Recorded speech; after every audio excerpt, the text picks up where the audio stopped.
Napenda kutumia fursa hii kuarifu kwamba serikali imeamua kuongeza kima cha chini cha mishahara kutoka shilingi 300,000 hadi shilingi 500,000.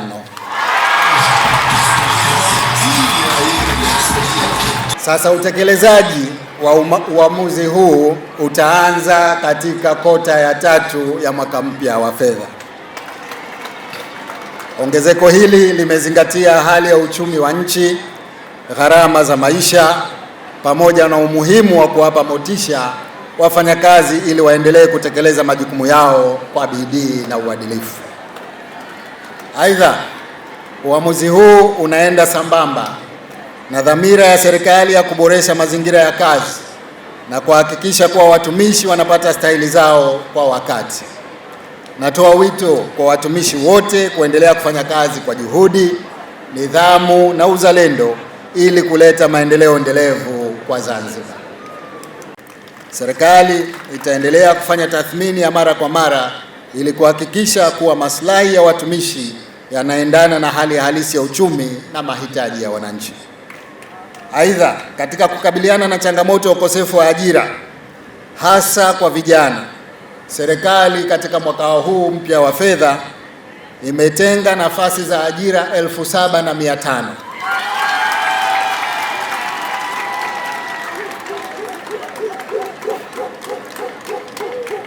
pamoja na kuimarisha stahili nyingine za watumishi. Kwa hivyo sio kima cha chini tu, kutakuwa kuna nyongeza za mishahara kwa ngazi zote kama zitakapotangazwa baadaye kwa mujibu ya miongozo ya utumishi wa umma. Nimefarijika sana kukutana na kupokea taarifa ya vikao vilivyofanyika vya wadau wa utatu wa masuala ya kazi, yaani serikali, ZATUK na ZANEMA katika kutatua changamoto za masuala ya kazi kwenye kikao nilichokifanya na viongozi wenu kilichofanyika Ikulu tarehe 22 Aprili mwaka huu. Nawapongeza kwa kuendelea kukutana kila robo mwaka kupokea, kujadili na kutatua changamoto za mambo ya kazi. Nimefurahi kujulishwa kwamba changamoto 24 kati ya 29 zimechukuliwa hatua. Kwa hakika hii ni hatua ya kujipongeza katika kuimarisha haki na maslahi ya wafanyakazi katika dhana ya ushirikiano wa utatu. Nawapongeza sana Wizara ya Kazi, ZATUK, ZANEMA na wadau wote husika kwa juhudi zenu za dhati za kuzipatia ufumbuzi changamoto za wafanyakazi na waajiri. Siku hizi hawa tulikuwa tuna hofu kile wakisimama hapa tunaogopa watasema nini. Lakini ninachofurahia ni kwamba tumeanzisha kitu kinaitwa partnership, yaani social partnership. Ni marafiki wakubwa sana. Tunakaa kila kota, tunazungumza matatizo yaliyopo, yanatafutiwa ufumbuzi, na kwa kweli niseme kitu kimoja. Maelekezo ambayo ameyatoa Mheshimiwa Rais yameleta ufanisi mkubwa sana. Tumpe hongera na pongezi nyingi sana. Kuongeza mishahara ya serikali, wenzetu wa sekta binafsi huwa wanasahauliwa na wakati mazingira yao na yetu ni sawa. Kwa hiyo tunaomba kwamba marekebisho yoyote ambayo utayapendekeza Mheshimiwa Rais yawaguse watu wa sekta binafsi.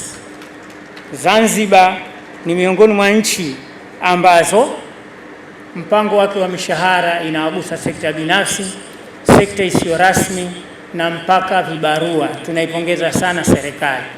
Yule kibarua anayojenga katika nyumba yako pia serikali inamwekea utaratibu.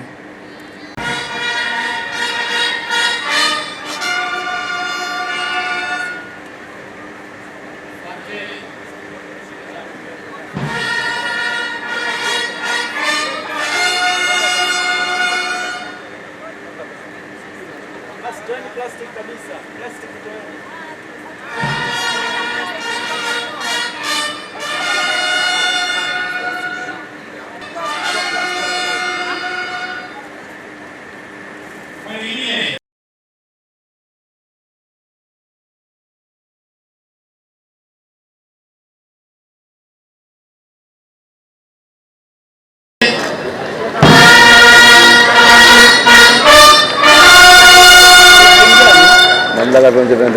Haya, asante.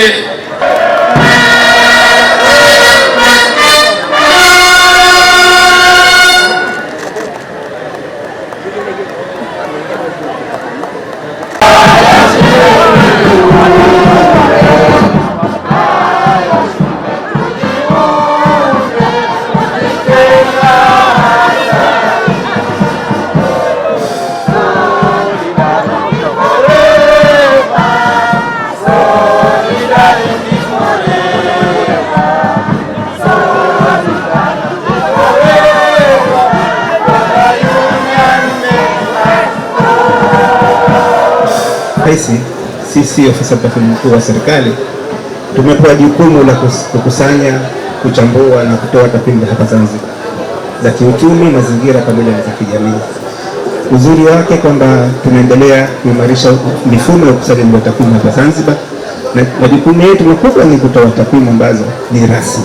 Machapisho mengi na mbele yetu ambayo tumefanya kazi mbalimbali, kitabu cha DHS Tanzania Demographic Health Survey, vitabu vya sensa na vitabu vingine vinginevyo. Kama unavyoelewa, Mheshimiwa, shirikisho la vyama vya wafanyakazi ni mwamvuli wenye vyama 8 vya wafanyakazi, na shughuli zetu kubwa kwanza kuwaunganisha wafanyakazi wa Zanzibar, kuhakikisha kwamba wanajiunga kwenye vyama, lakini pia kuwawakilisha katika vyombo vya utatu